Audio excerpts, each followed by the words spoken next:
Happy Mercury Day, everybody. Welcome to this episode of Star Watch, which is a weekly astrological transit report. Hello, everybody. Welcome to the channel. For those of you who are new, my name is Jane. We're super happy to have you here. Welcome, welcome. And for those of you who are returning, welcome back. Always happy to have you here as well. So this is an interesting week astrologically because we don't have any major events going on, right? No planet is really switching signs. We don't have a planet changing direction or anything like that. So, and we have a waning moon. So it's just kind of like a week where things just kind of need to keep going. The biggest thing that I would say, and I talked about this ad nauseum in the weekly bump that I publish on Monday, is that the fact that the sun, which is over here as of today on the 14th, sitting at 21 degrees of Virgo, that this is in opposition with Neptune. Okay, now over the next few days, it will continue to be in opposition with Neptune. And this particular opposition can feel draining, it can feel tiring, it can feel brain foggy, a lot of fatigue, it can feel insecure and fearful, and it can feel existentialist, like, well, what even is the point? It feels meaningless, that kind of thing. That's kind of the power of Neptune. Now, Neptune does a lot of different types of things, and just like every planet, he has his own duality. And on one hand, he can be, there's a lot of illusions or delusions that comes through here. And we always say we've got our rose-colored glasses on or whatever. But on the other hand, he's also that reminder of the impermanence of everything in this world, including ourselves. And because the sun has a lot to do with the self and our own feelings of self and our own identities and our own expressions, sometimes it's like, well, if it is impermanent, if I'm not really who I often perceive myself to be, if I'm something greater than that, or I'm just a consciousness, then what is all of this? What are all of these experiences that I'm having, and what are all of these feelings and these thoughts that I am having? And again, it can get a little existentialist. And so when it comes to your day-to-day operations, which the sun and Venus are all about right now, right? We're trying to clean up our lives. We're trying to get things organized and get things prepared. And we're trying to build things, and we're trying to continue down the road of our manifestations.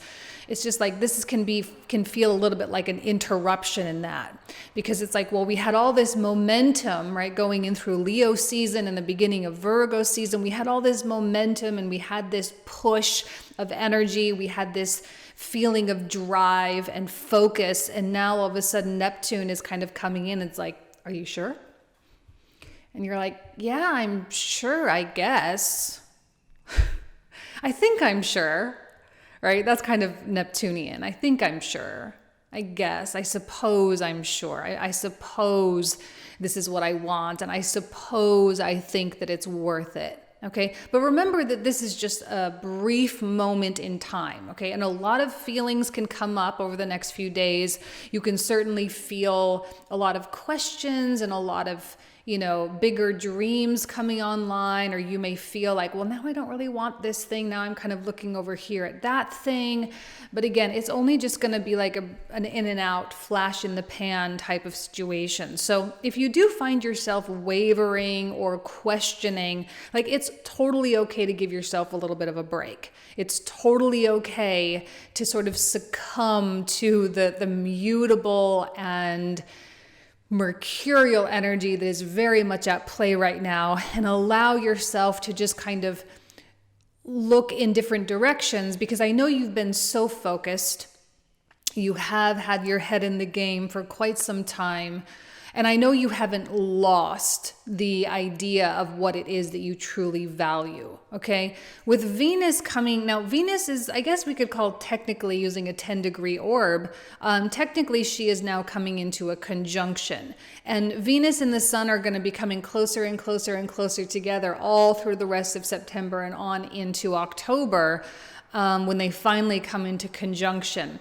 in Libra, which is going to be a ways away, but technically they are coming closer and closer and closer together. So these things that we value, and I mentioned this a lot in the weekly bump on Monday.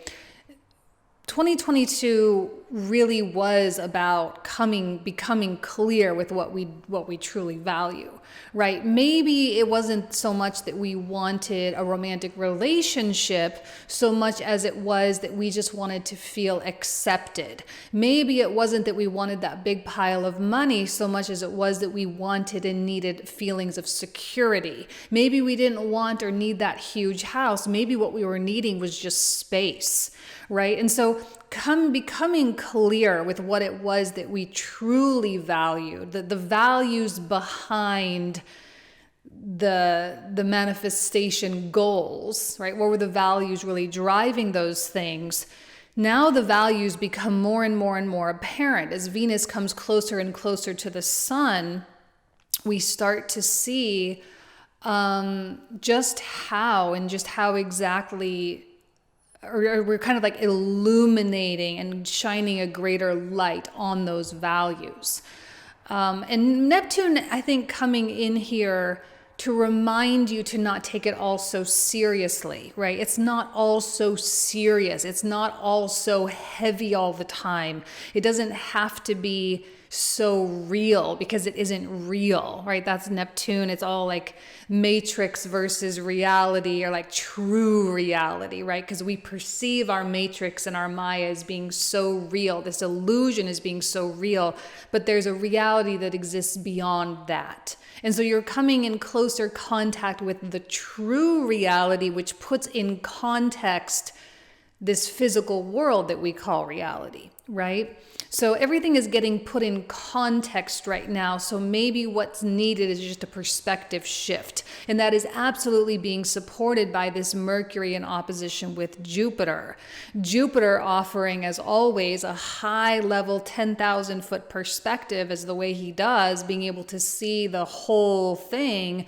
And Mercury coming in contact with that and saying, doing a retrograde against Jupiter nonetheless, and saying, okay, you know what? Yeah, maybe we can operate from this bigger picture right now. Maybe we don't have to be so small-minded. And yes, maybe there are tasks that need to be had. There are conversations that need to be had. Maybe we need to clear the air with someone. Maybe we need to, I don't know, put ourselves out there a little bit, or go be a little bit more vulnerable or something. But at the end of the day, it's all for the sake of the grand vision. It's all for the sake of this new identity that we are expanding into with Jupiter in Aries. I think with Chiron in Aries for the past several years, we really have gone through substantial growth in terms of our identity. Some people are going really far into their identities right now, and they're like saying, well, I am this, and I am this, and I am this, and this, and this, and this. They have all this whole list of like, I am, right? That's Chiron and Aries type stuff coming out. They haven't been feeling seen or heard, and so they feel this need to feel so defined, right? They're trying to define things. And then other people are kind of loosening their definitions of self. It's kind of going the other way. And we're starting to say, well, maybe all these things, all these preferences, all these desires, all these things that I have, maybe that isn't really me. So it depends on where you are on the end of the spectrum. Neither one is good, neither one is bad. It just simply is, and it is a part of our healing process, as we are kind of figuring out our true identity. And Jupiter coming through and helping us to expand into something unknown and into some new area for the sake of greater life experience. And let's not forget Mars over here doing his thing. Now remember, he's in pre-shadow phase. Communication, travel, technology, all sorts of those types of things, specifically within relationships or your social groups or dealing with siblings or whatever. There may be a greater communication with family members, all that kind of stuff certainly at play. Some people getting pretty aggressive, some people pretty much standing ground, while other people are leaning a little bit more into this Mercury and Libra and saying, no, like, let's reassess, let's go back, let's think about things, and let's try to like find some kind of a medium ground so that we can all win and we can move on and we don't have to be so locked into things.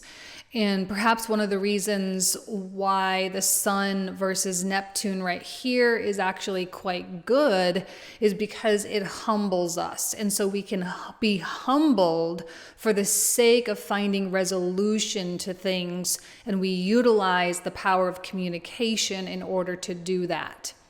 Now, is the moon over the next few days, now right now the moon is conjunct the North Node. It's coming into a conjunction with Uranus today.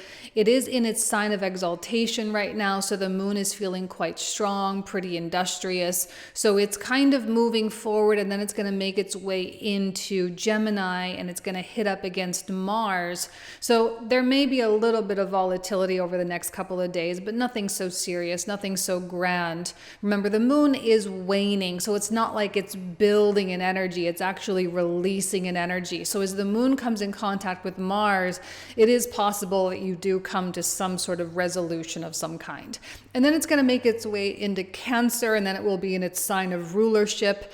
And yes, we may have some volatile emotions during that time as well, but it is all for the sake of healing. So we need to honor what's going on inside. If we're needing to take some time, if we're needing to take a day or whatever, we certainly should do that.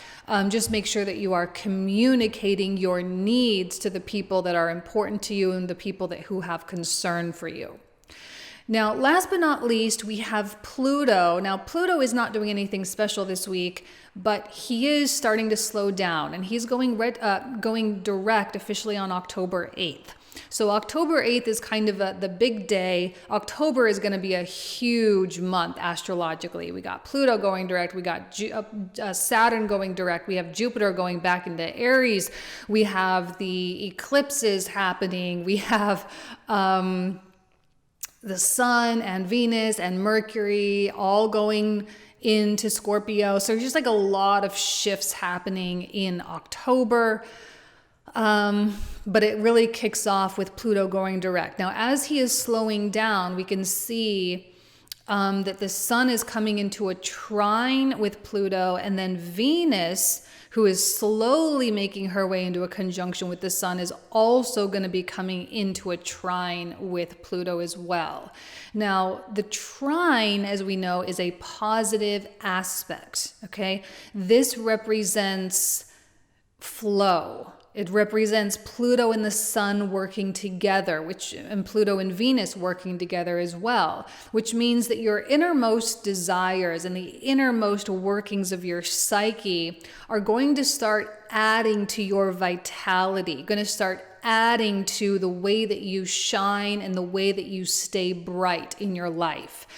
I suspect that this Neptune thing is helping you to dissolve a little bit an old way of being. This is not a huge thing. I think this is just kind of a very subtle transition that's happening. You know, you're kind of stepping out of an established identity and you're starting to allow the transformation to occur. Pluto actually assisting with that, because when we need that humility, or because sometimes humility can be useful when it's time to change, because if we stay arrogant or if we stay prideful, then we can often remain stuck. And right now, being stuck is really not the best methodology. The best method is to surrender and to succumb to the person that you are trying to become, and to not hold yourself to any old standard, but to hold yourself to newer, higher standards, and allowing yourself to respect yourself even more, and to take dominance, as we see with Plutonic energy, taking dominance, taking control over how you yourself operates. As we move into Libra season, as we know, the Sun is going to come into its fall position. So we are going to need conscious effort to stay bright. We are going to need conscious effort to stay seen, to remain relevant. And the best way to do that is to continually do things that allows us the opportunity to have self-respect. All right. So doing the things we say we're going to do, carrying out our promises, actually building the things, actually writing the books, actually putting together the courses, actually doing all of these things, and getting ourselves closer and closer and closer to the finish line that we have determined. All right. So this is about not measuring yourself against other people right now, but measuring yourself against yourself and wanting to be better on a daily basis for yourself, whatever that means.